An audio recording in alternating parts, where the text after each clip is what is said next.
Eating to numb your emotions is what I'm going to talk about in this video.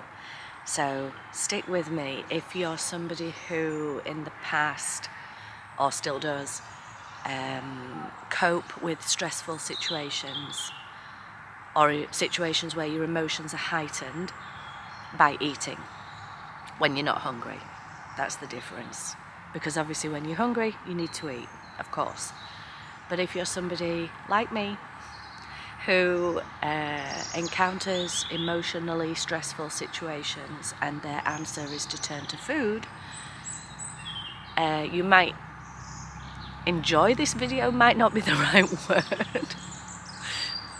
Maybe you'll feel connection in this video because I'm there and have been there and I'm going through too. And I guess usually, I'm Nadine, by the way. Hello. If you're a regular on my channel, you'll know that I tend to keep things quite light, easy breezy, happy. By default, I'm a happy person. Have I trained myself that way? No, I haven't trained myself that way. I used to be a happy person. Then I sunk into the depths of depression for many years, abandoned myself. Probably a subject for another video because these topics are huge, weighty and take a long time. But have basically clawed my way back to what I consider my default state of joyful. I am joyful, usually. Today, not so much. Today, not so much. Hence why I'm here out in nature. And I just think that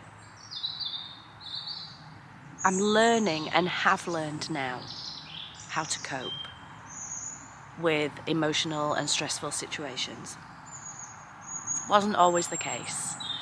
An emotional or a stressful situation that would have me feeling uncomfortable inside, the way I used to deal with that would be to eat. I'd say whether I was hungry or not, but that's not the point. It wasn't eating for hunger, it was eating for head hunger. Eating to give myself a hug. Eating because food was my friend. Eating because chocolate made me feel good. In the moment, it made me feel good. And that's what I have done in the past. And I feel like finally I've learned the techniques to not do that. I've struggled for years, decades I've struggled for. So I guess what I'm trying to say is if you recognize some of your traits in what I'm saying, stick with me because I will share how I did it. So maybe you don't have to suffer for decades. Maybe that's the point of having all this technology and YouTube platform that's worldwide, all of these things at our fingertips now in a way that we never had in the past, so that we can find people to connect with who know our struggle because they've been there too. So that's what this video is about. So let me tell you. So yesterday, I had an emotionally stressful situation. It was with somebody close to me who I love. I love them, they love me, but we had a disagreement. We sorted it out. Things between us are great. Right now, I wouldn't say everyone's happy, but everybody's at an understanding and things are good. That's not the issue. The issue is the emotions that I feel left with after this encounter. Emotions that I don't feel are easy to shrug off. And so this video is there's no blame at all, by the way. I'm not blaming anyone, and I'm not seeking to be a victim here either. I'm just trying to say as a, let's say, impartial observer. I'm not quite impartial because it's my shit. But I'm trying to take the seat of an impartial observer and seeing the situation from all angles and having empathy for the other person's point of view, as well as empathy from my own point of view, and how I felt triggered in the moment, and how it's all happened afterwards. So the details of the event are not important. That's not what this is about. The details of the event, all you need to know is that it left me feeling like shit after, even though I was trying to help this other person. And I believe I did help this other person because they texted me afterwards and said, thank you, I do feel better, blah, blah, blah. But taking on board somebody else's emotional baggage has a toll on me too. I find one of the tools in my toolbox now is replacement rather than denial of food that I want. So for example, an example might be, if historically I would dive into high calorie items, crisps, biscuits, chocolate, etc. to feel better because I want the comfort of eating, what I did last night was I had some red and green grapes in the fridge, and I acknowledged to myself that I was feeling crap and that I had this emotion sat heavy in my body and on me, and I don't know if there's something comforting in that movement, or if it's the chewing, or if it's the feeling that you're putting something into your body. I'm not really quite sure what it is that soothes, but something about it soothes. So instead of having the high calorie item, which I would have done, I had the grapes. And I'm really proud of that. That's a big thing. If you've struggled with this thing, you might think, oh, grapes, they're not going to do it. They did. I chose to look at them as little sweetie drops. I was getting the sweet hit that I wanted, but in a healthier way. And then I wake up this morning and my voice is low, as you can hear. Usually I'm a bit more, my voice is higher than this. I feel like I'm coming down with a cold. And I think that before I would have just said, I'm coming down with a cold. It's going around, it's autumn, winter, it's going around. No, I know it's not. This isn't a cold. This isn't a cold. It sounds like one.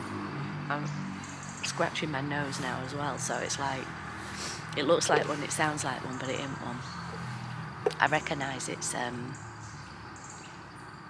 manifestation of my emotions and the way that I feel. So this morning I had a yoga class booked. I love yoga, of course,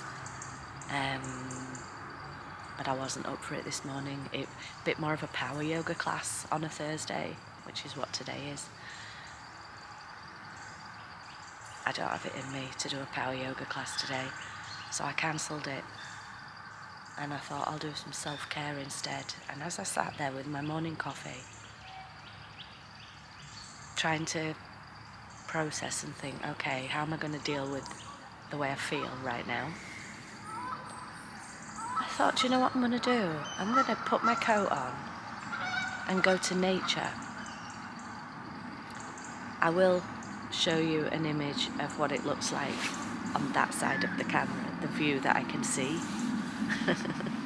Because this camera's facing me while I'm talking, but I have a lovely view. That's why I'm not looking you directly in the eye. I am now, but not usually, because I'm looking at the beautiful view, which I find very calming. So I brought a flask of tea to the lake in the woods, put my woolly hat on, and I came to sit here and I feel like I can breathe. And I want to be alone. There's loads of dog walkers. Keep having to turn the camera off, waiting for them to pass. It's really hard if your habit, your pattern, your instinct is to do one particular reaction, even though you know that reaction doesn't serve you, even though you know it's unproductive, your logical brain tells you eating chocolate ain't going to help. It's just going to make you overweight. It's not going to make you feel good. It's not nutrition. Your logic says that. You know that. We're smart people. We know this. But when your instinct does that, which it did in my case, it is really hard. And so I guess what I'm trying to say is there is hope if you are feeling hopeless, trapped by your patterns, can't see a way out, and just don't really know how or where to turn, what to do, how do you heal, how do you get better, what are the actual techniques that you do to get better. I would have liked to have seen a video about that. And to my knowledge, there wasn't one. Maybe there is now. But 10 years ago, 15 years ago, I would have liked to have seen that. Hence why I'm doing this video. Because I can't be the only person in the whole universe who uses food as an emotional crutch. And if I can overcome some of the struggles that I've had and help other people by sharing what it was I did, my thought process, then that'll feel really good. That'll feel really good, because not only will I have helped myself, I'll have helped someone else, and that's really good. I'll have made a good difference.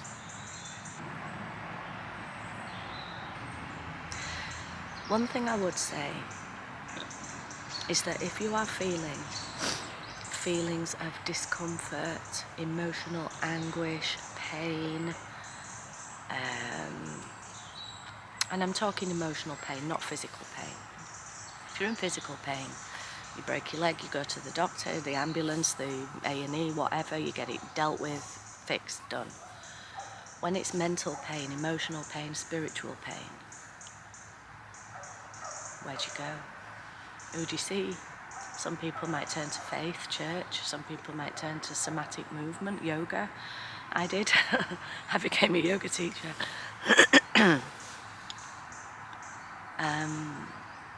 Some people turn to self-help books. I suppose what I'm trying to say is, if you are feeling these emotions and you are not, logically, look at the situation you're in. If you are not in immediate physical danger, i.e. someone's coming after you with a knife or whatever, if you're not in actual danger, you're in, like, say, the confines of your house and you're getting this rush of emotion, but you're not in actual danger in that second that you're feeling these emotions, I'd invite you to look at that, try and reframe that thought as it being a good thing that you're feeling this way. You won't agree with me. It's a shit thing. You feel like shit.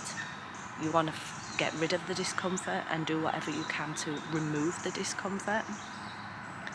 So you'll turn to your coping mechanisms. But it's a practice. You won't crack it first time. It'll take several times. But each time you might find that you sit in the uncomfortable emotion just that tiny bit longer before you crack and pick up your chocolate, drink, whatever. The point of this exercise, and reframing it as a good thing, is, I think, if you are not in the immediate danger in the moment and you are not requiring your body's energy and reserves to fight or flight, those fight or flight reactions that we are feeling compel us to do something. So we may eat. Some people would put on the trainers and go for a run. That's a healthy way to deal with it. Some people would pick up the bar of chocolate and eat. an unhealthy way to deal with it, but nevertheless they are both valid responses to dealing with uncomfortable emotional situations. And by seeing it as a good thing, you're actually reassuring yourself that you actually are safe in the moment. You are not at risk physically from something going on. And your body wants to process and let go of the emotion.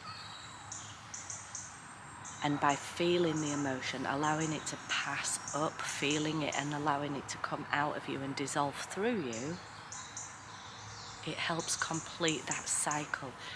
You had the trigger, you felt the fear or the emotion or the anger or whatever it was you felt. You rose up the wave of that emotion, and then the emotion, the situation has passed, but you're still left with this emotion in your body, and it feels crap. So you want to make yourself feel better. So you'd pick up food in my case. And it's a negative cycle. By saying to myself, do you know what, girl? You're all right. Nobody's here to get you. You're not in danger. You're quite safe here. It's safe to be in your body right now. But it's okay to feel like shit. Acknowledging that, I think, is a big part of the healing, because you're acknowledging the discomfort, but you're not allowing it to overtake you. You're riding the wave of the emotion, and you might reach the end of that wave of emotion and be completely depleted and feel like crap and just want to go and cuddle up in bed. And if that's the way you feel, then maybe that's what you should do. But it's okay to process those emotions and to let them ride. And now, I don't deny it anymore. I used to put on a happy face. Hi, you're alright. Plaster on a smile, hide the way I was feeling, not acknowledge my pain, my discomfort, my feelings. I would put on a brave face and face the world. And what's the result of that? Everybody else is fine because you're going, yeah, great, but you're a mess. I think it's true to say that comfort eating, overeating, is like a way you can cry for help, a way you can basically implode whilst causing the least amount of disruption to everybody else around you. If my crutch were alcohol or drugs, for example, not only would I be self-imploding with my weapon of choice, I would also be causing a massive amount of chaos for everybody around me, having everyone there mopping up my mess.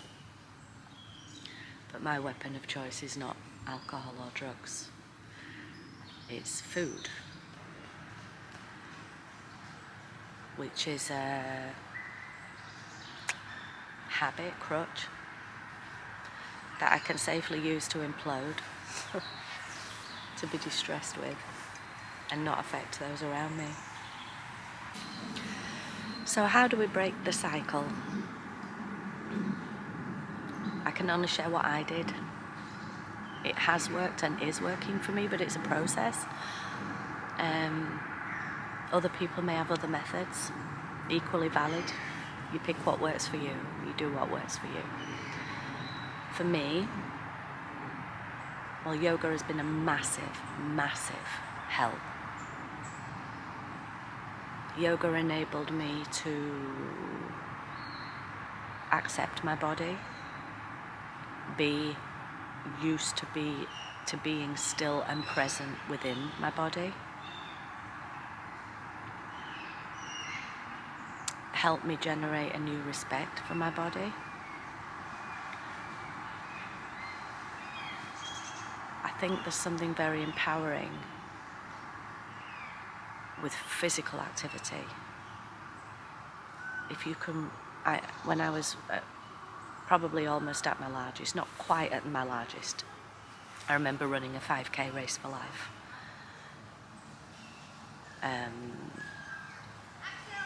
The fact that I completed it and finished it made me feel good. That was empowering.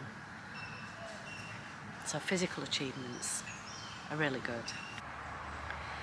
What physical movement also does is it gets you out of your head and into your body. Physically into your body. For many years, throughout my teens and 20s, I lived from the neck up. I didn't inhabit my body. I didn't do any exercise. I did the odd yoga class at the time, but I don't think I was ready for it at that stage in my life. By actually spending more time in my body, feeling the sensations of my body, the sheer fatigue when you have run a long way is a different fatigue to emotional fatigue. And with emotional fatigue, you might still feel like collapsing into bed, but you've got all this pent-up energy in your body and no outlet for it. Movement gave me an outlet to get rid, to shed. Many times I've been on the yoga mat as a student, not as a teacher, and cried in Shavasana as I was releasing and letting go of emotions. And the one thing that I have learned over the years, working through this process, you do have to feel it to heal it. If you are carrying around old wounds, emotional wounds, you have to allow them to heal through you. And it's not a process that can be forced or rushed. Just like with a physical, if I fell over and scraped my knee and had a scab on my knee, me clicking my fingers and going, heal, ain't gonna work, is it? It will heal in its time. It will repair in its time. You have to trust the process. Your body will do it unconsciously, without any effort being put in. Your body will do what it needs to do. And I believe that's true of emotional healing as well. Look at that sunlight behind me, isn't that nice? I'm a spiritual person, I see that as a sign. You may or may not agree. That's up to you. But I like that. I like that there. Yeah, healing takes its time. But I wouldn't say I'm fully healed. Are we ever? Is anyone ever? But being somewhat on the other side of the process has given me a perspective where I look back and I think, yeah, I have healed a lot. I've learned a lot. It's uncomfortable work. It's challenging work. And you have to be prepared to sit with a version of yourself you may not like very much. And perhaps cultivate some compassion for that version of yourself. Maybe they acted the way they acted as a self-defense mechanism. And when I say they, I might mean other people, but I also might mean myself. And having some compassion for that version of yourself. Acknowledging the mistakes you may have made in the moment. Acknowledging the role that you played in a particular situation. And making amends for that role. It's very freeing to do that. Owning your own shit, I suppose, is another way to put it. None of us on this planet are perfect. We all have our dark side. We all have our fragile egos. But knowing that and learning to be okay with that and actively being a better person for us a result of realising that are gifts that you can give to the world. So sitting with your emotions is one good way and replacing. Remember I said about replacing I had grapes instead of chocolate, replacing, swapping out. So I'm not denying myself. I'm not saying, Nadine, you're not having that chocolate. You don't need it. You're not hungry. It's just a crutch. No, I'm letting myself have something. I'm just letting myself have the grapes instead. So that's good. That helps with my emotional eating. And movement. Movement is medicine. Movement is medicine. 1,000,000%. If your circumstances are that you are not physically, if you're physically limited, movement-wise, there are still things that you may be able to do. Like, for example, yoga is for everybody. You can do chair yoga if you're unable to get on the floor or stand or lay down on the floor, that kind of thing. You can do yoga in your armchair.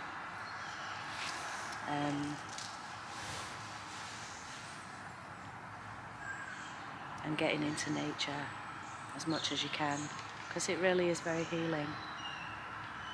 I'll share an Instagram account in the description below. It's this poet, and I love this poem she's got called Breathe. It's a very female-centered poem. It's about a woman going into nature to breathe. I won't do it justice if I recite it here. I'll leave a link below and you can check it out for yourself. That's a lovely poem. But I suspect this video is super long. I didn't mean it to be, but it's a big subject. And one that, no doubt, I've already tackled in some ways on my channel. Will continue to tackle on my channel. So I hope that's helped. Any questions you may have about things I've done, experiences I've been through, if my experience can help somebody else, then I'm very happy to answer any questions on my channel. And subscribe and hit the bell notification to get more of my videos. They're not all deep and somber. I have a lot of fun. I love fun. I would say that's my natural state. I enjoy a laugh, light-hearted. But I will also share more videos like this about emotional eating. And I should say on camera as well. I'm not a nutritionist. I'm not a fitness expert. I am a yoga teacher. I do what I do. I teach yoga for beginners. And I love that. But what I'm trying to say is I'm not a doctor. I'm not, I don't have letters after my name like that. You know, I'm not some expert, credential, qualified person.